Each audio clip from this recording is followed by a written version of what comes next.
mynews.studio. Solar panels floating above California's canals are now generating electricity and saving water at the same time. Could this straightforward approach actually change how the world deals with drought? Today is October 26th, 2025. Let's get into it. In California's Central Valley, Project Nexus just completed its first major test phase.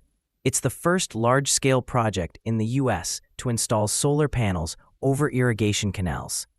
The aim is to address two big challenges: ongoing water shortages and the need for more clean energy. Exactly. This isn't just a pilot. With a $20 million investment from the state and both public and private partners, solar canopies now stretch across narrow and wide parts of the Turlock Irrigation District's canals. By August, these panels were producing 1.6 megawatts of renewable power, enough for hundreds of homes. The interesting part is the shade. It's not just about power, it actually reduces water evaporation, and that's crucial, since California predicts its water supply will shrink by 10% over the next 15 years.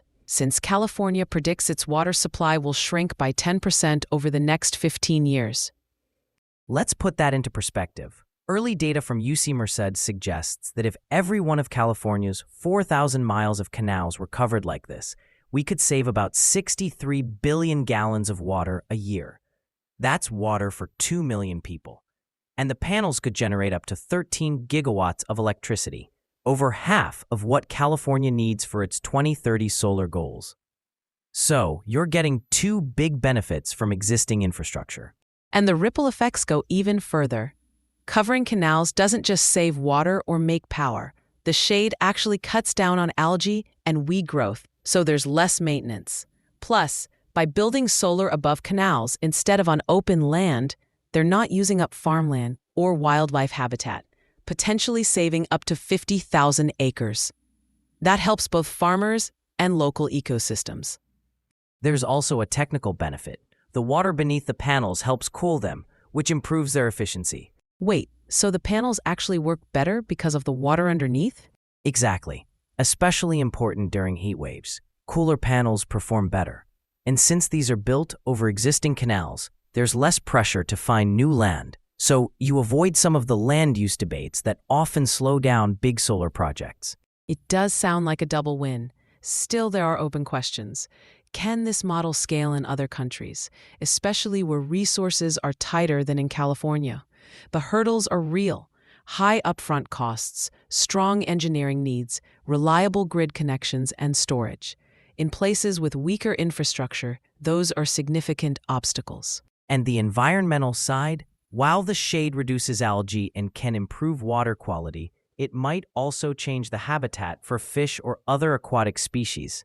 So, region-specific environmental studies are crucial, especially where ecosystems are sensitive.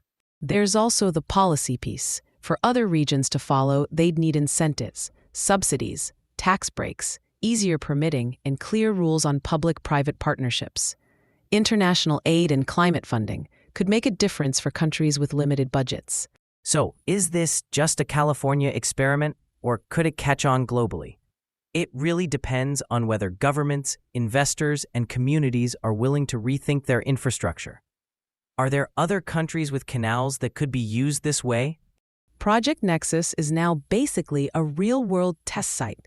Researchers are tracking energy output, water savings, and technical challenges. The new California Solar Canal Initiative, started this year, is digging into what it would take to roll this out across the state, looking at costs, regulations, and local impacts. If this approach holds up, it could be transformative for other drought-prone regions.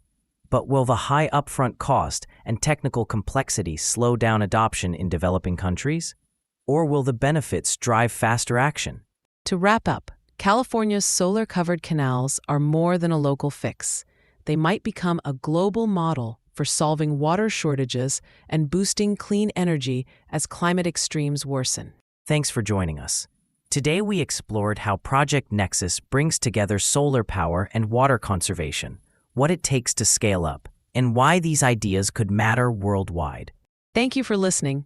This episode was powered by mynews.studio. Try it now for free.